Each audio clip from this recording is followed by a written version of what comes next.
به نام خدا، ایرانیان عزیز در سراسر دنیا عرض سلام ادب و احترام دارم خدمت شما. و اما یک خبری منتشر شد که از مبدأ اسرائیل بود که متخصصان دانشمند هسته ایران دارن روی بمب اتمی کار میکنن که تا الان در جهان ناشناخته هست، بسیار جدیده و فناوری جدیدی هست.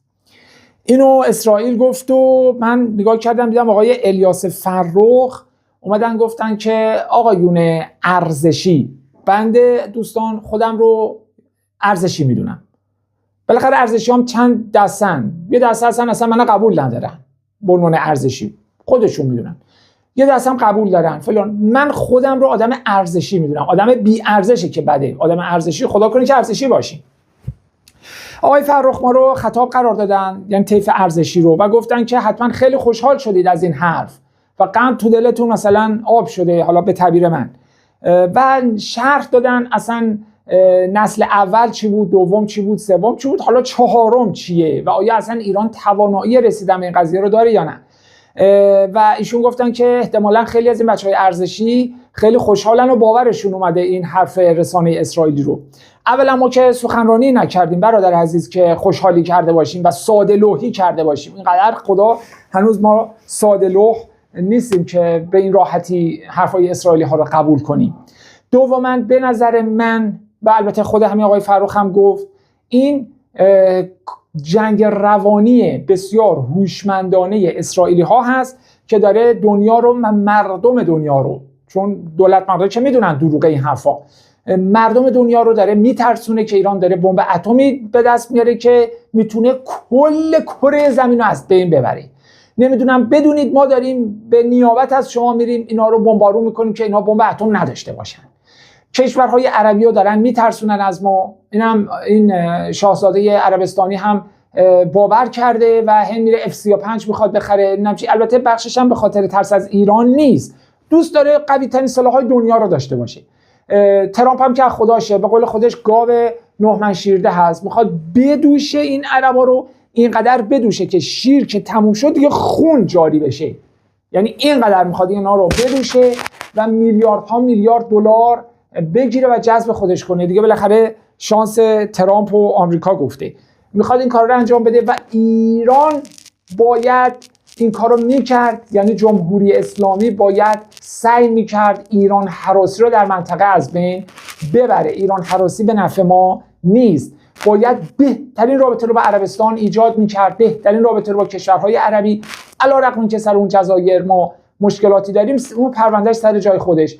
باید بهترین رابطه رو ما با کشورهای عربی برقرار میکردیم و اینا اطمینان پیدا میکردن که ما به اینا حمله ای نمی کنیم. حتی اون حمله ای هم که ما به پایگاه آمریکایی در قطر کردیم رو من نپسندیدم حقیقتش. به هر حال این تحلیل منه، شاید خیلی خوششون اومده باشه ولی من اینو نپسندیدم. من میگم اگه می‌خواستیم اونجا رو بزنیم، حتی اگر موشکامون نخوره باید این ناوگانش رو هدف قرار میدادیم، ولی اینا بزنن، طوری نیست. حداقل ما اون ناوگان رو هدف قرار میدادیم.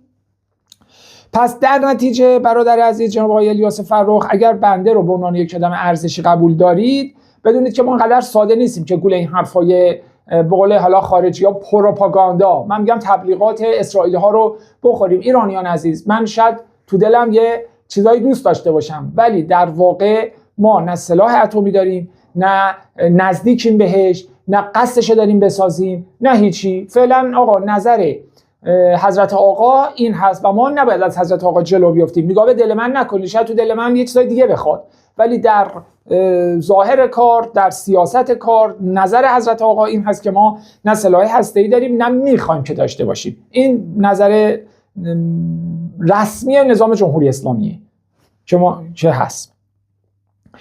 این خودشیفتگی ترامپ هم دوستان خیلی جالبه. یعنی من میخوام ناو بسازم، اسمش رو بذارم کلاس ترامپ.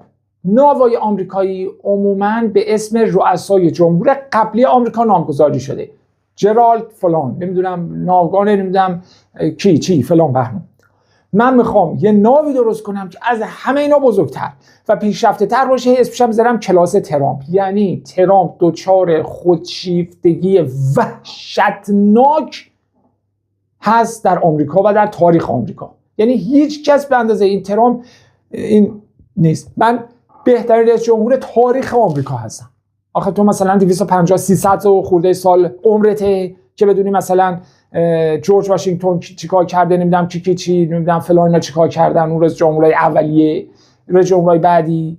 ببین اصلا یک آدمی یعنی کارت درست میکنه، کارت ورود به آمریکا عقاب گذاشته بالا سر خودش، اصلا خوشم داشته زیرش. نمیدونم من میخوام یک توالتی بسازم، توالت ترامپ، جاده ترامپ، خونه ترامپ، مزرعه ترامپ، درخت ترامپ، گلف، همه رو دنیا رو میخواد بذاره ترامپ. اگه بین دو تا کشور صلح برقرار بکنه مثلا به واسطه و فلان و صلح ترامپ، پنجه ترامپ، گذرگاه ترامپ، آبراه ترامپ، خلیج ترامپ، یعنی دوستان این دیوانه است. در صورت که شما نگاه کنید ما در ایران مثلا آیا آقای پزشکیان یا احمدی نژاد یا نمیدونم رفسنجانی آیا تا اومدن مثلا بگم اسم این ناو بذارید ناو احمدی نژاد، ناو پزشکیان، هلیکوپتر رئیسی، هواپیمای پزشکی، آیا همچین چیزی اصلا ایرانی‌ها مسخرش میکنن اصلا، یعنی سوژه میلیون ها ایرانی میشه از تمسخر. ولی در آمریکا میگه همه دنیا رو اصلا اسم کره زمین بعد بذارید کره زمین ترامپ. ببینید یه همچین آدمیه، در صورتی که آقا ما تمام تجهیزاتمون تسلیحاتمون عمدتاً به نام و یاد شهدای گرانقدرمون هست. ناو کلاس نقدی، ناو کلاس بایندور، شهید، اینا همه شهدای ما هستن. سامانه صیاد، سامانه نمیدونم ابابیل فلان و اسامی قرآنی، اسامی ایرانی، اسامی شهدای ماست. افتخارمون هم اینه. تا حالا کسی هم اینجوری اسم گذاری نکرده در ایران. اینم یک فرق انصافاً فرق فرهنگی ماست با آمریکایی‌ها و آقای ترامپ. و من اگه جا آمریکایی بودم کلی ترامپ مسخرش می‌کردیم. نمیدونم. تشکر از شبکه 20 من بعضی وقتا نگاه می‌کنم دیدم بله خوب داره این دروغا و بدجنسی‌ها و شانتاژهای خبری ایران اینترنشنال رو نشون میده. من خوشم اومد گفتم تشکری کرده باشیم. این برنامه نوسان یک چیزی داشت، ببینید یک مقالطه‌ای کرد که من خوشم نیامد و اونم گفت که ببینید در فرانسه میخوان اینترنت رو برای بچه‌های زیر 15 سال ممنوع کنن که اینا نتونن دسترسی به اینترنت آزاد داشته باشن. دانمارک هم این کارو کرده، نمیدونم کجا این کارو کرده، انگلیس این کارو کرد، چه ولی در ایران میخواهند فیلترینگ رو بردارید. رئیس جمهور گفته است برمی‌داریم، سخنگوی دولت گفته است در تلاش. آقا گفته زیر 15 سال. شما که اومدید کل تلگرام و کل اینستاگرام رو فیلتر کردید، فیلتر بی ارزش، فیلتر که الان من جلوتون باز میکنم با فیلتر شکر نگاه میکنیم میخونیم چه فیلتر کردیه، پولی به ملت تحمیل کردید. این فیلترینگ رو بعد آقای پزشکیان باید تالا بر میداشت، الان هم که نتونسته برداری. یکی از بزرگترین اشتباهاتی که ایشون کرد، آقا اگه تو نمیتونستی و قدرتش نداشتی نباید روز اول انتخابات قول میدادی به مردم و الان نتونی قولت عمل کنی. قول خب آقای طیف، آقای شهردار تهران گفت که آقا من فیلترینگو بر نمیدارم، این یه کار از آمریکا یاد بگیری، حالا فقط همین یه کار رو یاد بگیریم. آره من بر نمیدارم آقا، خب رأی مردم بشنوم. تو گفتی من بر میدارم، تلاش میکنم، رایزنی میکنم، هنوز قریب 1 سال هست که تو نتونستی بر این کار انجام بدی و به نظر من این قولی که دادی و عمل نکردی باعث میشه مردم سری بعد اصلا نه به اصلاح طلب رأی بدن نه به اصولگرا.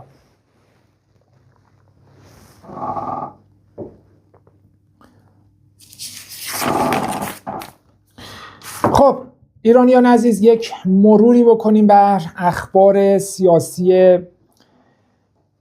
روز.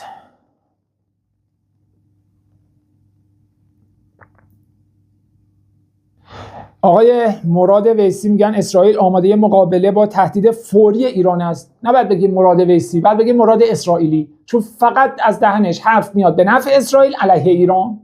اینا کسایین که دوستان میخوان در ایران براندازی را بندازن و ایران رو به خاک سیاه بشینن، ایران رو 100 تیکه و پاره بکنن. همین الان که من دارم با شما صحبت کنم اخبار جلو منه که وزیر جنگ رژیم صهیونیستی گفته ما از 1 اینچ، کلمه اینچ رو گفته، از 1 اینچ در سوریه عقب نشینی نمی‌کنیم. خیلی خوب، اینا دقیقاً میخوان همین کارو بکنن، ایران رو جوری تجزیه بکنن که ایران بیفته دست اسرائیل و آمریکا و کشورهای منطقه و ترکیه و نمیدونم چی و ایران رو تکه پاره کنن. بعدم تکه پاره شد باز میگن تقصیر جمهوری اسلامیه. اینا آدمایین که میخوان این بلا رو سر مملکت در بیارن.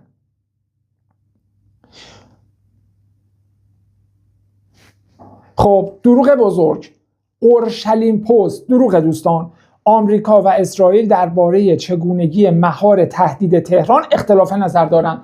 کوچکترین اختلاف نظری وجود نداره و قطعا اینا میخوان یا از طریق گفتگو یا به قول خودشون دیپلماسی ایران رو بدون جنگ به زانو در بیارن و به خاک بندازن، بدون شلیک گلوله، بدون اینکه به زحمت بیفتن، یا نه بگن آقا ایران به حرف ما گوش نکرد که موشک‌ها رو از بین ببری، هسته ایدم که از بین رفت، نمیدونم نیابتی یادم که از بین ببری و فلان بهمان، کلا ایران رو تیکه پاره کنن. آقا یا خودت با زبون خوش تیکه پاره شو، تجزیه شو، یا ما با جنگ این کارو میکنیم. خب نخش، ما با جنگ این کارو بکنی، چرا ما خودمون با دست خودمون خودکشی کنیم؟ شما بیا ما رو بکش. هیچ اختلافی ندارن، دروغ محضه.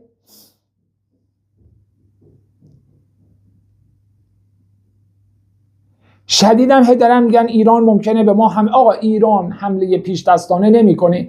ما بیش از 250 ساله به هیچ کشوری در دنیا حمله نکردیم و به ما حمله شده، حتی تصرفمون هم کردن، در جنگ جهانی ضربه بهمون زدن، قحطی، کشتار، همه، ولی ما تا به کشوری حمله نکردیم. این سیاست نظام جمهوری اسلامی و تبلیغات اسرائیل قبول نکنید، باور نکنید. اینا دارن با تبلیغات میخوان بگن ما حمله پیش دستانه به ایران کردیم، اگه ما حمله میکردیم ایران حمله میکرد. دروغ محض آقا، ما تا به هیچ کشوری حمله نکردیم. شدیداً روی غنیسازی تاکید دارن، غنیسازی صفر، موشکامون هم از بین ببرن. خیانت محض اگه کسی این کار رو انجام بده. و جالبه که میگن آقا این ترامپ هی داره دستور میده به قایق‌ها حمله بشه، بعد خود این خبرگزاری‌های همین الان اینترنشنال رو که جلو من هست نوشتن اصلا حتی این قایق‌ها حرکتشون به سوی آمریکا هم نیست، به سوی جاهای دیگه است، ولی آمریکا داره اینا رو میزنه.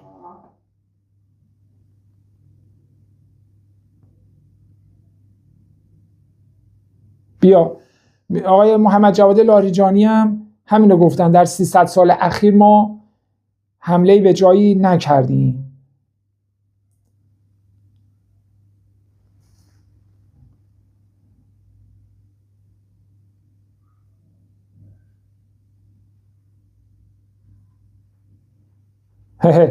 میگه کشورهای غربی در نشست شورای امنیت مخفی ماندن ذخایر اورانیوم ایران هیچ توجیهی ندارد. مخفی نشد، از بین رفت، بمبارون کردن، رفت زیر آوار، از بین رفت، اصلا نابود شد.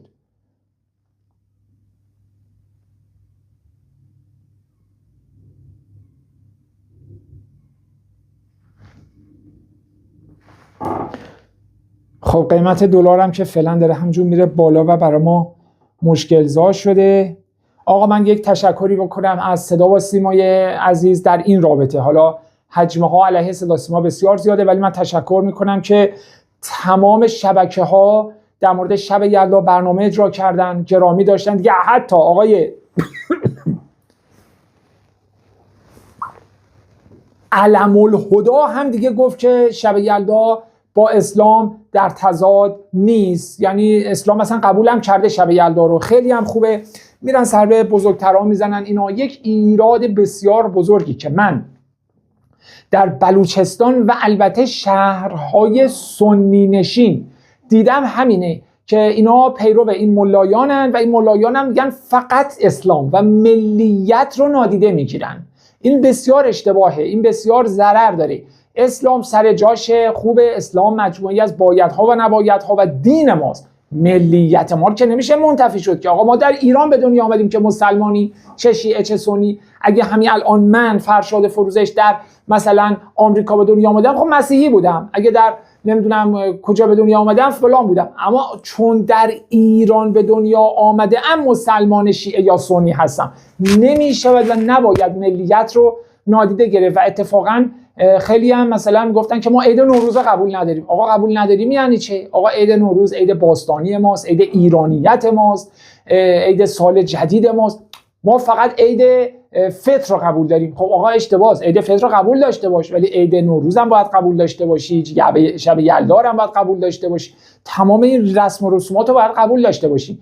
و حتی مبارزه کردن با اینا هم جواب نمیده، مردم ما قبول نمیکنن. ببینید چه متعصبین شیعی، چه متعصبین سنی، اینا میگن ملیت ما قبول نداریم، فقط اسلام. نه آقا اینا که در تضاد است که یک بگه من فقط دست راستمو قبول دارم دست چپمو قبول ندارم. خب میگه میشه همچین چیزی؟ دست چپ و راست مال یک بدنه و این ایرادو دارن.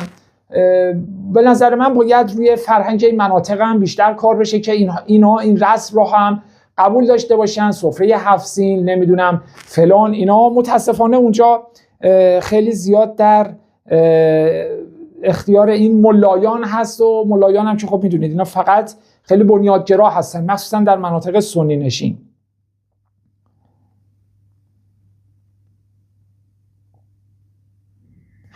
عضو مجلس خبرگان آقای محسن حیدری نامی نماینده خوزستان در مجلس خبرگان گفته که در حال حاضر اسرائیل منزوی ترین کشور و یهودیان منزوی ترین اشخاص در دنیا هستند. به خاطر جنایات اسرائیل و یهودیان در هیچ نقطه دنیا احساس امنیت ندارند. البته ربط به ایران هم نداره. ما تهدید برای یهودیان دنیا هیچگاه نبودیم و نیستیم. به گونه‌ای که زبان عبری با هم تکلم نمی‌کنند زیرا مردم جهان حساسیت منفی مثلا به اینا پیدا کردن. خب دیگه بالاخره جنایت کردن دیگه، نمیشه که جنایت بکاری صلح برداشت کنی که.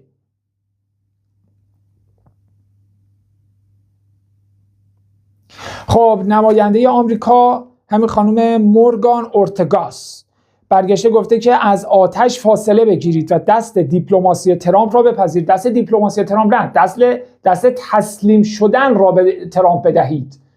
میگه که یا با زبون خوش تسلیم بشید یا آتش را بپذیرید. خب بیا منو بکش، چرا خودکشی کنم؟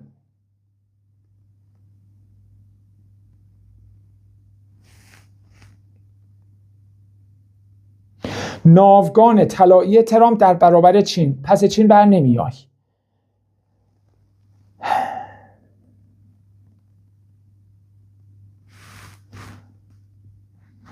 آقای دکتر بانکیپور نماینده مردم اصفهان هستن.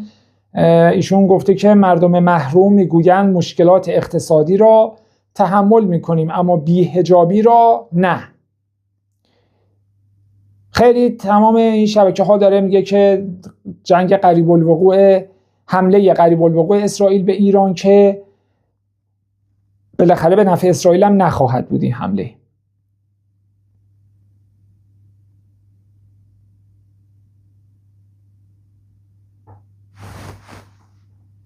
متاسفانه بحران آب داریم، با صرفه‌جویی هم حل نمیشه. این باید ساختاری حل بشه. اینی که حالا مثلا آب اینجوری بخورید، آب کم مصرف کنید، حل نمیشه.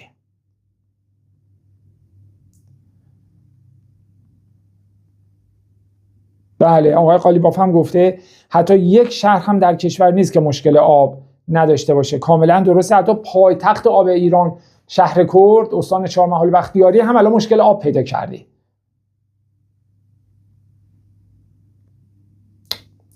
متاسفانه قیمت دلار، دولت ترامپ میخواهد هزاران پرونده پناهندگی را لغو کند. یه عکس هم از ترامپ گذاشتن که اینجوری داره بالا رو نگاه میکنه، دورم از زیر گرفته که یعنی آقا CBS نیوز. خیلی اباحت داره که به نظر من فرعون زمانه.